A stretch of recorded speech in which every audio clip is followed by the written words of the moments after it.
Now the next topic is degree of freedom. हम जो phase rule था उसका मैथमेटिकल अगर रिप्रेजेंटेशन की बात करें तो उसको हम रिप्रेजेंट कर सकते हैं F is equal to C minus P plus 2। ये जो मैथमेटिकल डेरिवेशन थी ये गिब्स फेज रूल ने गिब्स ने दी थी और इसी को हम गिब्स फेज रूल बोलते हैं।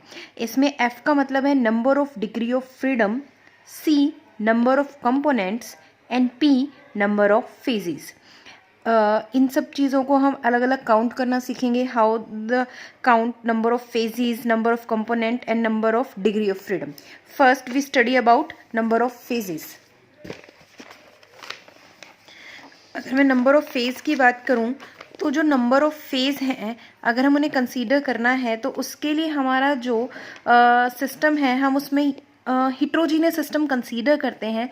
और हिट्रोजीनियस सिस्टम के अंदर जो हमारा एक होमोजीनियस पार्ट होगा उसमें हम क्या करते हैं, उसको अगर सेपरेटली देख सकते हैं तो उसको हम फेज के तौर पर कंसीडर करते हैं। सपोज जैसे हमारा क्या है, एक कंपोनेंट है, मैंने एक कंटेनर लिया और कंटेनर में वाटर है। वाटर में अगर मान लो मैं क्या करती हूँ, सैंड पार्टिकल्स डालती हूँ, तो जो सैंड पार्टिकल्स हैं वो हमें अलग से विजिबल होंगे और जो वाटर है वो हमें अलग से विजिबल होगा। जो वो सैंड पार्टिकल्स हैं वो एक अपना अलग से होमोजीनियस पार्ट कंसीडर करेंगे और जो वाटर है वो अपना अलग से होमोजीनियस पार्ट कंसीडर करेगा। और इन्हीं दोनों अलग अलग होमोजीनियस पार्ट को हम फेज के तौर पर कंसीडर करेंगे। होमोजीनियस पार्ट जो वाटर है और जो सैंड पार्टिकल्स हैं वो दोनों मिलकर एक हिट्रोजीनियस सिस्टम को कंसीडर कर रहे हैं और उन दोनों के बीच में एक डिफाइंड बाउंड्री है। हम डिफाइंड बाउंड्री से कह सकते हैं हम दोनों को अलग अलग फाइंड आउट कर सकते हैं कि रेत सैंड पार्टिकल्स कहाँ पर और वाटर पार्टिकल कहाँ पर है।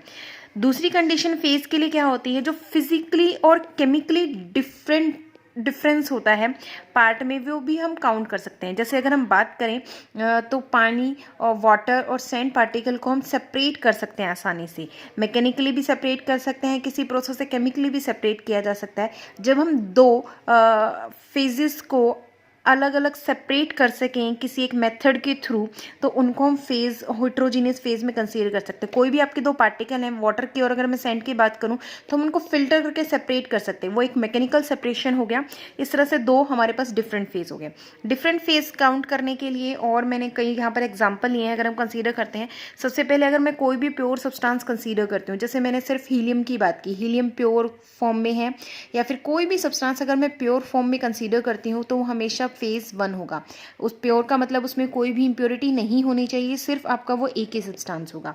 या फिर दूसरा मैं कंसीडर करती हूँ mixture of non reacting gases like helium, neon, argon, जो गैसेस आपस में रिएक्ट नहीं करती, अगर हम उनको कंसीडर करते हैं तो वो भी एक फेज को कंसीडर करती हैं। हम उनमें डिफ्रेंशिएट नहीं कर सकते। अगर आपके पास मैंने एक कंटेनर में हीलियम, नियॉन, बहुत सारी गैसेस एक साथ ले ली तो आप अलग अलग पार्ट उनको सेपरेट करके ये नहीं बता सकते हीलियम का पार्टिकल है या नियॉन का पार्टिकल है, इसलिए वो एक ही फेज में काउंट होता है। इसी तरह नेक्स्ट एग्जाम्पल है मिसिबल लिक्विड का।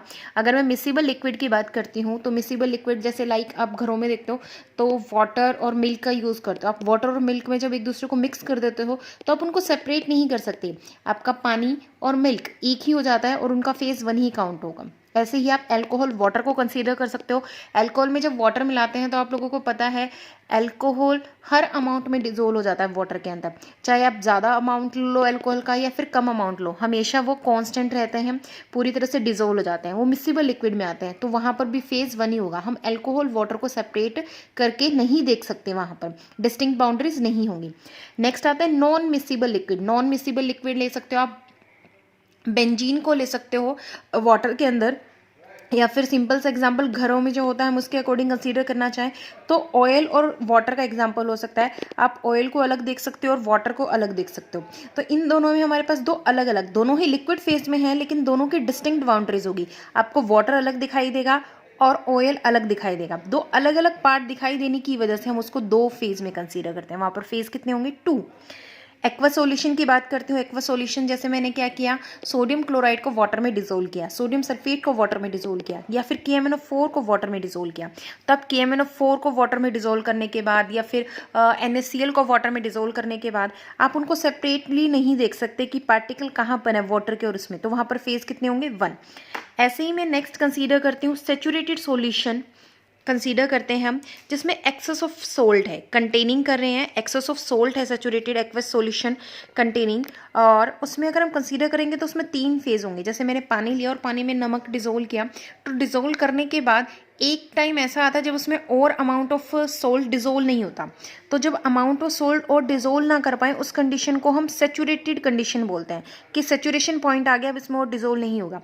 उस कंडीशन में हमारे पास 3 फेज प्रेजेंट होते हैं। जैसे अगर हमने पानी के अंदर सोल्ट डिसोल्व किया था तो पानी हमें अलग से दिखाई देगा, सोल्ट हमें अलग से दिखाई देगा, क्योंकि एक्सेस हो जाने के बाद उसमें वो डिसोल्व नहीं होता तो सोल्ट हमें नीचे पड़ा हुआ दिखाई देता है। तीसरी एक और, उसमें जब डिसोल्व करते हैं तो वेपर्स भी ऊपर हमारे पास आना स्टार्ट कर देते हैं, तो हमारे पास 3 फेज हो जाते हैं, सॉलिड सोल्ट, सॉल्यूशन और वेपर। इसके अलावा हम एक और एग्जांपल कंसीडर कर सकते हैं, मिक्सचर ऑफ सॉलिड। हम सल्फर का एग्जांपल ले सकते हैं। सल्फर के 2 टाइप के क्रिस्टल्स होते हैं, रोम्बिक और मोनोक्लिनिक। सल्फर एक क्रिस्टल की शेप उसकी मोनोक्लिनिक में है, एक रोम्बिक में है। अगर हम कंसीडर करें तो वो अलग अलग, इसका आप ऐसे भी ले सकते हो। अगर हम क्या करें, ग्लूकोज की बात करें, हमारे घरों में जो शुगर आती है वो शुगर आप चीनी के तौर पर भी यूज़ करते हो और उसको बूरा के तौर पर या फिर तुम कह सकते हो खांड के तौर पर भी यूज़ करते हैं। तो उन दोनों मिक्सचर में क्रिस्टल्स की शेप अलग अलग है, लेकिन अगर हम उसकी कंपोजिशन की बात करें, उसके केमिकल फॉर्मूले की बात करें तो एक ही रिप्रेजेंटेशन होती है।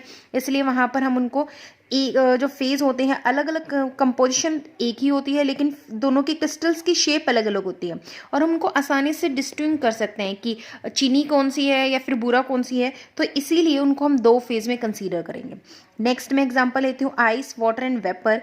अगर एक कंटेनर लो और कंटेनर में आइस और वाटर है तो आप आइस को अलग देख सकते हो, वाटर को अलग देख सकते हो, और उनके साथ अगर वेपर्स हैं तो वो भी हमें अलग से दिखाई दे सकते हैं, इसलिए हम उसको 3 फेज में कंसीडर करते हैं। नेक्स्ट अगर मैं बात करूँ, decomposition of calcium carbonate. Calcium carbonate आप सभी को पता है मार्बल को बोलते हैं। कैल्शियम कार्बोनेट को अगर हम डिकम्पोज करते हैं, अगर हम ब्रेक करते हैं कैल्शियम कार्बोनेट को, तो ब्रेक होने के बाद वो कैल्शियम ऑक्साइड फॉर्म करता है और कार्बन डाइऑक्साइड उसमें से रिलीज होती है। कैल्शियम कार्बोनेट हमारा अलग दिखाई देता है हमें, उसमें कैल्शियम ऑक्साइड हमें अलग फॉर्म में दिखाई देता है, अलग टाइप का सॉलिड के स्ट्रक्चर्स दिखाई देते हैं, और कार्बन डाइऑक्साइड गैस होती है। तो 3 अलग अलग स्ट्रक्चर, 3 अलग अलग फेज होने के कारण, 3 अलग अलग डिफ्रेंशिएशन होने के कारण हम उसको 3 फेज में कंसीडर करते हैं। ऐसे ही मैं सॉलिड कैम्फर और कैम्फर वेपर की बात करूं तो हमें सॉलिड कैम्फर अलग दिखाई देगा और कैम्फर के वेपर अलग दिखाई देंगे। उन दोनों को अलग अलग फाइंड आउट करने के कारण वहाँ पर फेज कितने होंगे, 2 होंगे। यह हमारे यहाँ पर हम फेज को डिफ्रेंशिएट कर लेते हैं। डिफ्रेंशिएट करने के बाद नेक्स्ट हमारा फेज को समझने के बाद नेक्स्ट हमारा टॉपिक आता है कंपोनेंट। ये थोड़ा कंफ्यूजिंग सा टॉपिक है, थोड़ा सा अगर तुम्हें समझ में ना आए तो वीडियो रिपीट करके देख लेना। कंपोनेंट की अगर मैं बात करूं तो कंपोनेंट एक समझना, सबसे पहले कंपोनेंट में एक चीज़ ध्यान देने वाली है कि मिनिमम अमाउंट होगा। जो भी आप कंसीडर कर रहे हो सब्सटेंस, जो भी सिस्टम कंसीडर कर रहे हो, उसमें वो minimum number of particles, constitute particles कह सकते हो, केमिकल पार्टिकल्स कह सकते हो, वो जो कॉन्स्टिट्यूट पार्टिकल्स जिनके बिना हम सिस्टम को एक्सप्लेन नहीं कर सकते, वो हमें बताने पड़ेंगे, उनको हम कंपोनेंट बोलते हैं। जो हमें, अगर हम क्या करें, 2 कंपोनेंट हैं, जैसे अगर कोई भी सब्सटेंस की अगर मैं बात करूं, हम अगर 2 कंपोनेंट बताते हैं और 2 कंपोनेंट से हमें तीसरे का पता चल जाता है, तो वो 2 जो बताए हैं वो हमारे नंबर ऑफ कंपोनेंट में काउंट होंगे। अभी एक्सप्लेन और कर देते हो, आप उससे और समझ जाएंगे। हम कंपोनेंट को एक्सप्लेन करने के लिए पहले मैं एक बार डेफिनेशन दोबारा बता देती हूँ। मिनिमम नंबर ऑफ इंडिपेंडेंट, जो दूसरे पे डिपेंड ना करें, chemical constitute in term of which the composition of each phase can be expressed either directly, जिसकी हम फेज को either डायरेक्टली रिप्रेजेंट कर सकें या फिर उनकी केमिकल इक्वेशन के आगे 0 और नेगेटिव वैल्यू से उसको रिप्रेजेंट किया जा सके, उसको हम क्या बोलते हैं, कंपोनेंट बोलते हैं। कंपोनेंट जो हैं वो इंडिपेंडेंट केमिकल कॉन्स्टिट्यूट हैं जिनकी कंसंट्रेशन वेरी करती है, लेकिन दूसरे जो सिस्टम के अंदर कॉन्स्टिट्यूट पार्टिकल है उन पे डिपेंड नहीं करेगी। इंडिपेंडेंट केमिकल कौन से होंगे, जो सिस्टम में दूसरे कॉन्स्टिट्यूट पार्टिकल्स हैं उनके ऊपर डिपेंड नहीं कर रही, उनको हम इंडिपेंडेंट केमिकल कॉन्स्टिट्यूट बोलते हैं। नंबर ऑफ जो कंपोनेंट होंगे वो एक्चुअल जो कॉन्स्टिट्यूएंट हैं उनके इक्वल भी हो सकते हैं, नहीं भी इक्वल हो सकते हैं। ये सारी तीनों चीज़ें अभी मैं एक्सप्लेन करूँगी एग्जाम्पल के थ्रू, तो ज़्यादा समझ में आएगी। सबसे पहले मैं वन कंपोनेंट सिस्टम कंसीडर कर रही हूँ। जैसे वाटर की बात करते हैं, वाटर आपको पता है 3 फेज में एग्जिस्ट करता है, ice, water and water vapour. अब मैं इन तीनों के बीच में इक्विलिब्रियम को कंसीडर करूं तो आइस और वाटर लिक्विड फॉर्म में है, जब उनके बीच में एक इक्विलिब्रियम हो सकता है। आइस जब सॉलिड फॉर्म में होता है और एक वाटर वेपर, इन दोनों के बीच में एक इक्विलिब्रियम हो सकता है। तीसरा इक्विलिब्रियम लिक्विड और वाटर वेपर के बीच में हो सकता है। ये 3 इक्विलिब्रियम हमारे वाटर के अंदर सेटअप हो सकते हैं। जब हमारा इक्विलिब्रियम सेटअप होता है तभी हम उसको क्या करते हैं, फिजिकल इक्विलिब्रियम फेज रूल के लिए स्टडी करते हैं। लेकिन अगर हमारे पास वो इक्विलिब्रियम सेटअप नहीं हो रहा तो हम उसको फेज रूल में स्टडी नहीं कर सकते। ये मस्ट रिक्वायरमेंट है फेज रूल के लिए कि वहाँ पर इक्विलिब्रियम सेटअप होना बहुत ज़रूरी है। तो हमने यहाँ पर वाटर लिया और वाटर में क्या हो रहा है, इक्विलिब्रियम सेटअप हो रहा है। अगर हम देखें तो ये तो 3 हमारे पास अलग अलग इक्विलिब्रियम बने। इन तीनों इक्विलिब्रियम को रिप्रेजेंट करने के लिए मुझे सिर्फ एक केमिकल कंपोजिशन की रिक्वायरमेंट है। लाइक मैं आइस को भी H2O से लिख सकती हूँ, वाटर को भी H2O से लिख सकती हूँ, अगेन वाटर वेपर को भी H2O से लिख सकती हूँ। इन तीनों में से किसी में भी मुझे किसी और फॉर्मेशन की रिक्वायरमेंट नहीं पड़ी। लाइक मुझे H2O को रिप्रेजेंट करने के लिए किसी और चीज़ को लिखना नहीं पड़ा, मुझे सिर्फ एक ही फॉर्मूला लिखना पड़ा, H2O। इसीलिए ये वन कंपोनेंट सिस्टम है। एक और बता देती हूँ, अगर मैं बात करूँ सल्फ़र की, तो सल्फ़र भी हमारा क्या कहते हैं, वन कंपोनेंट सिस्टम है। अगर मैं सल्फ़र की बात करती हूँ तो उसमें 4 फेजेस होते हैं, monoclinic sulphur, rhombic sulphur, liquid sulphur, sulphur vapour. ठीक है, मोनोक्लिनिक सल्फ़र को मैंने SM से रिप्रेजेंट किया है, रोम्बिक सल्फ़र को SR से रिप्रेजेंट किया है, लिक्विड सल्फ़र को SL से रिप्रेजेंट किया है और सल्फ़र वेपर को SV से रिप्रेजेंट किया है। अब जितने भी ये फेजेस हैं इन सब के बीच में जो टोटल इक्विलिब्रियम होते हैं वो मैंने लिखे हुए हैं। देखो, अगर हम बात करें तो एक मोनोक्लिनिक और रोम्बिक के बीच में इक्विलिब्रियम बनेगा।